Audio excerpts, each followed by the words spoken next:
આ તરફ વડોદરામાં દશેરા પર્વની ધામધૂમથી ઉજવણી કરવામાં આવશે અને દશેરાના દિવસે શહેરીજનો ફાફડા જલેબીની જયાફત માણશે કે જ્યાં દશેરાને લઈને ઠેર ઠેર ફાફડા જલેબીના સ્ટોલ પણ લાગ્યા છે। ત્યારે પાલિકાનું આરોગ્ય વિભાગ જ્યાં ગોળા છૂટ્યા બાદ તબેલાને તાળા મારવા નીકળ્યું હોય તેમ લાગી રહ્યું છે। શહેરના 4 ઝોનમાં આરોગ્ય વિભાગે ટીમો બનાવી તપાસ હાથ ધરી ફાફડા જલેબી ચટણી સહિતના નમૂના લઈ અને લેબોરેટરીમાં મોકલવામાં આવશે। આ નમૂનાનો રિપોર્ટ 14 દિવસ પછી આવશે। ત્યાર સુધી તો કરોડોના ફાફડા જલેબી શહેરીજનો આરોગી ગયા હશે। જે નવરાત્રી પર્વનું 9મું નોરતું છે અને આવતીકાલે અસત્ય ઉપર સત્યનો વિજય એટલે કે દશેરાનું પર્વ અને દશેરાના પર્વ ઉપર જલેબી અને ફાફડા ખાવાનું પરંપરા હોય છે। ત્યારે વડોદરા વાસીઓ આવતીકાલે 10 કરોડથી વધુની કિંમતના જલેબી ફાફડાની જાયફત ઉઠાવશે માણવાના છે। ત્યારે આરોગ્ય વિભાગ જે છે પાલિકાનું તંત્રનું તે આવતીકાલે દશેરાના પર્વને લઈને ફાફડા જલેબીમાં જે સ્ટોલ છે, વેપારીઓ છે, દુકાનો છે ત્યાં ચેકિંગ હાથ ધરવામાં આવ્યું છે। પાલિકાના આરોગ્ય શાખાની 4 જે ટીમો છે તેમના દ્વારા ચેકિંગ હાથ ધરવામાં આવ્યું છે। હાલ ભાયલી જગ્યા ભાયલી વિસ્તાર છે, ભાયલી વિસ્તારની અંદર આવેલા જગદીશ ફરસાણ ખાતે આ ચેકિંગ હાથ ધરવામાં આવી રહ્યું છે।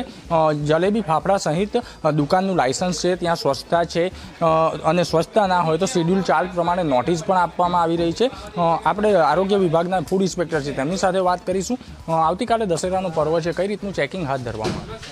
દશેરાના તહેવારને અનુલક્ષીને આજરોજ જલેબી ફાફડાના નમૂનાઓ લેવાની સૂચના છે। કેટલી જગ્યાએ અત્યારે નમૂના લેવામાં આવ્યા, કઈ પરિસ્થિતિ છે? વડોદરા શહેરમાં જુદા જુદા વિસ્તારોમાં દરેક ફૂડ સેફ્ટી ઓફિસર નમૂના લેવાની કાર્યવાહી કરશે આજરોજ। આજથી આ નમૂના લેવાની શરૂઆત કરી છે ફાફડા જલેબી। આ રિપોર્ટ કેટલા દિવસમાં આવશે? નમૂના લેવાની કાર્યવાહી તો નવરાત્રિથી ચાલુ છે, રિપોર્ટ 14 દિવસમાં આવતો હોય છે લેબમાંથી। મંગુભાઈ, જે રીતના રિપોર્ટ 14 દિવસે આવતો હોય છે, આજે કાલે દશેરાનો પર્વ છે અને આજે સેમ્પલ લઈને લેબમાં મોકલવામાં આવશે, 14 દિવસ પછી રિપોર્ટ આવશે, ત્યાં સુધી તો જે વડોદરાવાસીઓ છે તેમના પેટમાં આ બધું જતું રહ્યું હશે અને એમની તબિયત બી બગડી હશે, એના પછી રિપોર્ટ આવશે તો કયા પ્રકારની કાર્યવાહી થશે? Food safety and standard act 2006 મુજબની કાર્યવાહી કરે છે। લેબમાંથી 14 દિવસમાં રિપોર્ટ આવતો હોય છે।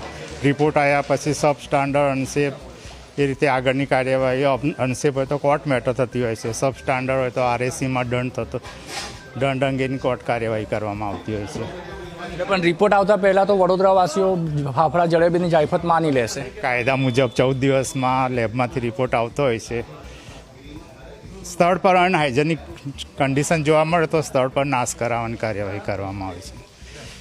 બિલકુલથી, એટલે કે આ જે રિપોર્ટ છે તે 14 દિવસે આવતો હોય છે અને પાલિકા તંત્ર જે છે તે સફાળું હવે જાગ્યું છે। દશેરાનો પર્વ આવતીકાલે છે અને આજે ફાફડા જલેબીના સેમ્પલ લેવામાં આવી રહ્યા છે। એટલે સૌથી મહત્ત્વની બાબત એ છે કે જે ફૂડ સેફ્ટી ઇન્સ્પેક્ટર છે એમના દ્વારા કહેવામાં આવ્યું છે કે નમૂના લઈને જે પૃથ્થકરણ માટે આ નમૂના લેબમાં મોકલવામાં આવતા હોય છે અને લેબમાંથી રિપોર્ટ જે છે તે 14 દિવસે આવતો હોય છે। એટલે કે કંઈ ને કંઈ કહી શકાય કે ઘોડા છૂટ્યા બાદ તબેલાને તાળા મારવા પાલિકા તંત્રનું આરોગ્ય શાખા નીકળ્યું છે, કેમ કે 14 દિવસ બાદ રિપોર્ટ આવશે। ત્યારે કાલે દશેરા નિમિત્તે જે વડોદરાવાસીઓ છે તે જલેબી ફાફડાની લિજ્જત માણી ચૂક્યા હશે અને જ્યારે આ રિપોર્ટ આવશે ત્યારે કદાચ તેમને હોસ્પિટલમાં પણ દાખલ હોવું પડી શકે છે। કેમેરામેન અંકિત ગોંડસીકર સાથે પ્રશાંત ગજ્જર, ન્યૂઝ